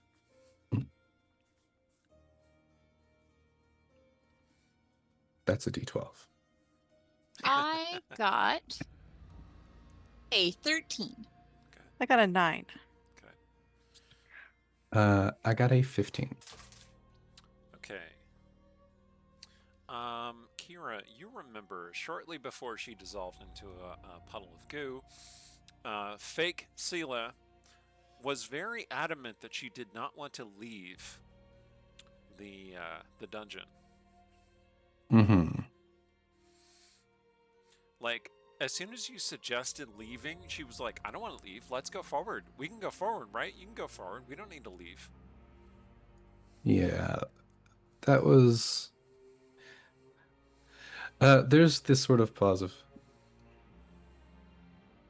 So the first things that have made me question, well, they think that was Sela, was acting out of character. Not necessarily the... arm of my chair just fell off. It's Oh fine. no. It's fine. It's not a big deal. Okay. The first thing that made me question our friend was that she began acting out of character, and not necessarily the things that she did, but the drive behind them. It was not, we need to find Ezrin. It's that you can keep going, not can you keep going. See, this is very specific. She is protective, primarily. What's also really weird, like, did you notice how, like, when I was still raging, she was, like, trying to, like, touch me and that weird, like, super intimate way when like I'm still in bloodlust mode. Like Arthela is smart. I She likes having hands. True. yes, you have raged for longer than I have seen you rage before.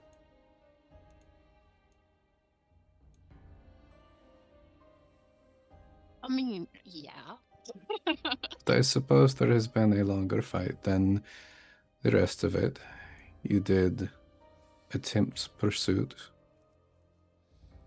You did run us deeper into the thing. But you get focused like this.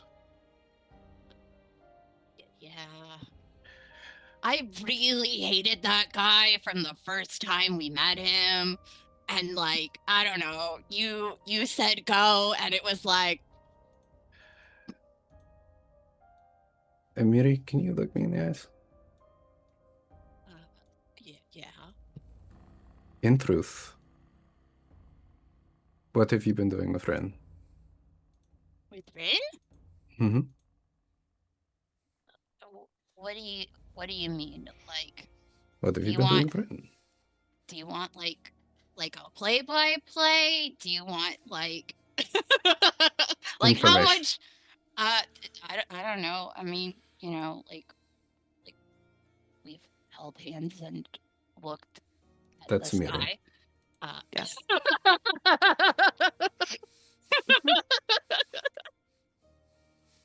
What? No, is there a doubt? She slowly looks at the smothered pile on the floor. Okay. Mm, But like, can you like do your religiousness and make sure that whatever those ghosts were that were by me are not related to that? Yes. That is part of the plan.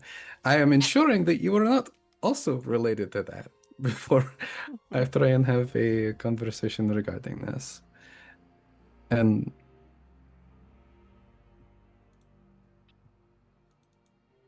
she kind of like looks at Mauricio. I think I would know. I feel like I would know. I hope you would know. The only thing that had initially confused me is that you had grabbed the club. But then you did can't- try to stab it before. You can't stab a skeleton. You can, just not You- well. You can, just not well. Stabbing is more for connective tissue. Slipping between the ribs. Slipping between the ribs on a skeleton, they laugh at you.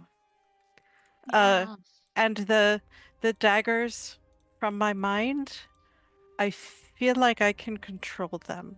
I feel like the first time it was pure adrenaline, but the second time it was focus and deliberately reaching for that power, that force. So Okay. you got like mind knives now? I have mind knives now. That's really cool. You're literally a mind killer. So, as you're The- conversing, you I am realize fear. that you could theoretically backtrack and climb up the stairs that you know that lead up to the surface. Yes. Okay. You The basically cleared the Morlocks out of the way. the ghosts that clung to you, Amiri.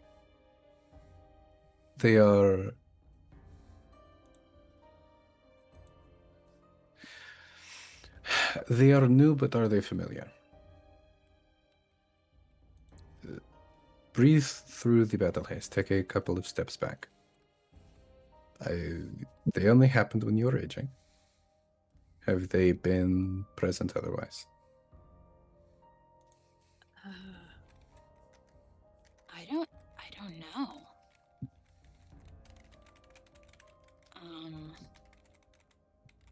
I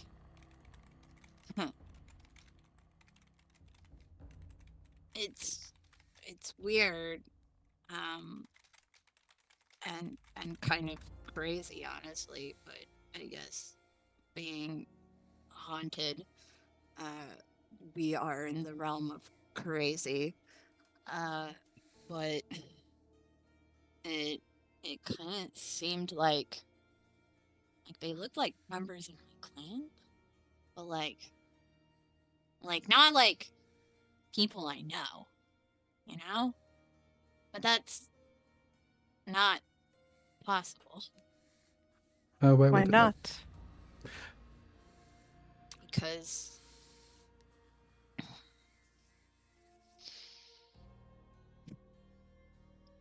when you kill a member of the clan, you are exiled. You are forsaken by the everything that our clan believes. So, if I was being haunted by members of the Six Bears clan, and you can see, like, she has kind of like a sardonic, almost bitter smile, they wouldn't be helping me. Well, perhaps. There is a...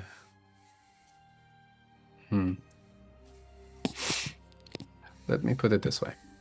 There are a couple of possibilities that I would like to be able to sit with you and talk about when we get to actually properly sit and rest. Yeah. Because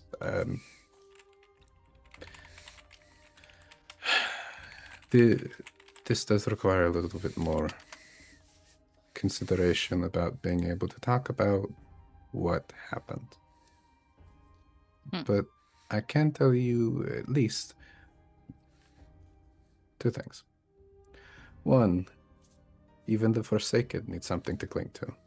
If they are left alone, they still need connection of some form. And usually they find each other in this. Outcasts congeal. The rules of a tribe and a place change. The rules of a home is not the rules of a people. And it is not the rules of anything beyond this. So if it is connected to your tribe,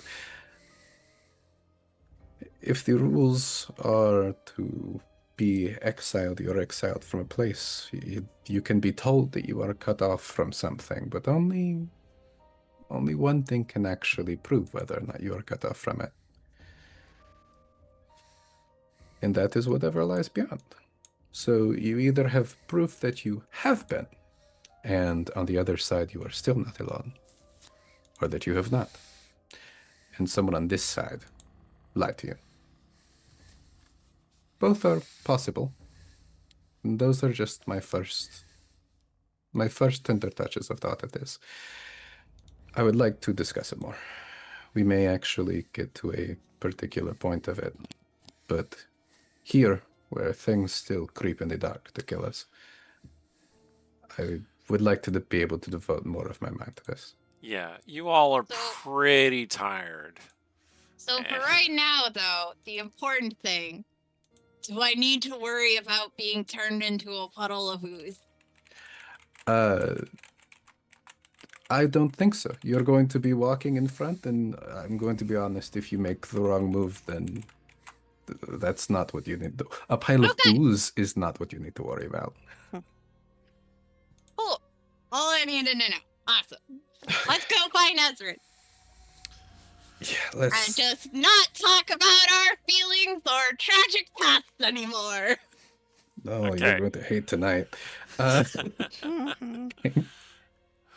All right. Kira will hop up off of the Minotaur head that she's been, I think, just like sitting on. Okay. Ooh, let me get that one too. And I want to pin up of that. Amiri will like get another rope and like tie that to her back. So it's next to the other one. Okay. Would you like to withdraw from the dungeon back to Otari? Trust the ghost's message? At the very least, Yes. we are getting depleted. out of the tower. Okay. Yes. And yeah, I have some presents for my cute friend. All right. Sure enough, you are indeed able to backtrack out. There are no more locks in the way. Wherever Growlgust went, you don't find him again. And when you get back to Otari, you are arriving about the same time that a very tired Ezrin and a very tired Sela come appearing up from the cliffs. May I make a request? Yes. That it is clear that Ezra and Sela basically were like booking it from where they got out from the cliffs on the path back to the tower. Oh yeah, Because they were going like, okay, as fast as they possibly like, could. we can get back, Yeah. and then we can backtrack in the way that we came, and like go. This will Like, be find great them. because I was gonna have Amiri, as soon as she sees Ezrin and that distinctive cloak, just immediately book it to tackle hug him. Yep.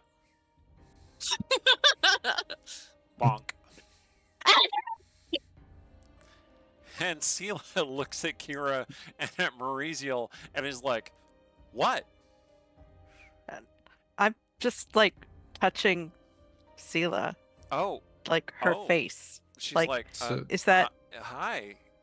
Yeah, Are you okay? not really. Are you all right? Not really. I've used up all my Let's- healing. I'm sorry. Let's Ezrin, I get missed back. you so much. We had so many things that really sucked, and it would have been nice to have like more fireballs and stuff. And then Ezra's let's go like, get Also, drinks. a Is lot of that things we a didn't minotaur? understand. That Yeah. like having a nerd there would have been really useful. and meanwhile Ezra just says, "Is that a minotaur horn poking my eye?"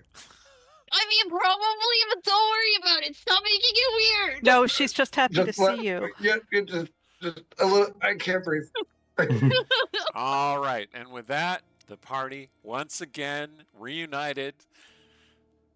And it feels Rests so in good. Otari to plan for their next delve into the Abomination Vaults. That's all the At time we level have 4. for tonight. I didn't say that.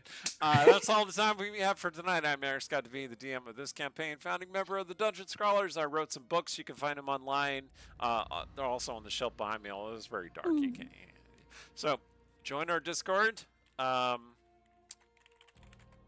Check out my Nepal trip if you want to support helping out some people in need and get yourself a exclusive story for your efforts. I very much appreciate it. Thanks. Take it away, Gabrielle. I'm Gabrielle. I've been Mauricio, the elf rogue, who is traumatized and confused now, but you know, that's cool. That's cool. All in a day. You can check out my website. You can check out my Patreon. !Gabrielle will lead you to my Patreon, where you can get one-on-one coaching in novel writing, game writing, and querying, and all that good writer type stuff for the low fee of $25 a month for one-on-one. And come check out all the pearls of wisdom that I have already placed in that lovely container of wisdom. Yeah. Brief interjection. Yeah, it's late. Yeah, brief interjection. Kira, Alpaca Corn Hunter has also given you a bling bling, so you got another potion of healing. Sick. Which will be very helpful, I'm sure. Okay. Amazing. Thank you. All right. I'm going to hand this off to Jen. Hello, I'm Jen. I go by Savage Sparrow on the internet. Tonight, I played the iconic Fae variant, Amiri, who is very happy to have finally gotten to murderate something. At the same time, is full of confusion, but you know, we're gonna just put a lot of those things into all the other things that we don't think about, because you know, life is better when you just don't think about things that upset you. Anyway. I know where you are. SavageSparrow.com is my awesome website for nerdy apparel and accessories, and Patreon.com/SavageSparrow. You want to check out my awesome artwork. There is also, I believe it is, if It might have ended, but just in case, there is a code because I'm having a sale on my website of 15% off everything. You enter spring 26. We have some cute new stuff that's up for pre-order, as well as some restocks of perennial favorites. So don't sleep on it. See if that code works, because I don't remember when they expire. But I believe the sale ends today at some point. Take it away, Fibbles. Hello, I have been Fable. So while this wasn't, I earnestly did not know that's where that was going whenever I started this, but it does end in about the same place because it always does. An important thing about some things of horror and trust and discovery, all of it hinges on one particular thing: isolation.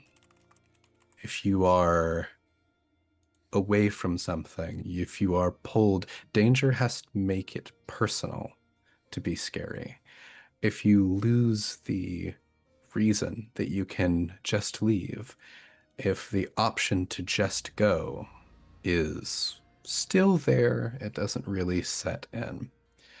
So, sure, you could have always left. Sure, you could keep going. If you would like a little bit of required reading and have a moment of to read 16 pages, you should read the short story To Build a Fire. If you want to really lean into how that feels. Oh, that's a good recommendation. Oh boy. The similar sorts of pearls of wisdom as Gabby in terms of story. If you go to !Fable, not this week, but next week, I should also have a post up on there that is a little bit of a deep dive on how to write sort of that isolative horror aspect and keep that sort of tension between a person and the environment they're in. How do you show that show the environment as an antagonist? And come and check me out there. Nice. Take it away, Ben. Hello, I'm Benjamin. I have been your resident wizard Ezrin, who learned a very valuable lesson today that not everyone is as specific and particular as he, especially not a 500-year dead rogue that apparently has enough time to develop a crush. Maybe bad interactions. That didn't even occur to Ezrin because isn't everyone as anal retentive as him? Lessons learned. Please consider sending Eric to Nepal. His wife is the most helpful helper of helpingness that you have ever met in your whole life, and it would fill the world with more joy to allow them to go and like contribute to bringing more joy to the world. So that'd be fantastic. Eric, back to you. That is true. I don't brag about my wife very much, but she is a very lawful good paladin, save the world sort of person. And so, yeah, this is her trip, and she's been doing this for years, and I'm finally going with her on one of these trips. So, yeah, we're going to go around the lower Mustang region of Nepal and give and assist with this medical convoy that is, it goes on this annual visit to give medical care to like remote rural villages that don't have an ability to get to big cities and hospitals. So it's very important, and it's life sustaining and life saving for a lot of people. So if you too would like to participate, check out my campaign, and I very much appreciate it. And like I said, I'm writing a story based on my experiences, and it's going to be fun. If everything must be a little bit closer to you, if you do throw Eric all the way out to Nepal, you get to see what this game looks like when it's in my grubby little mats. That is true.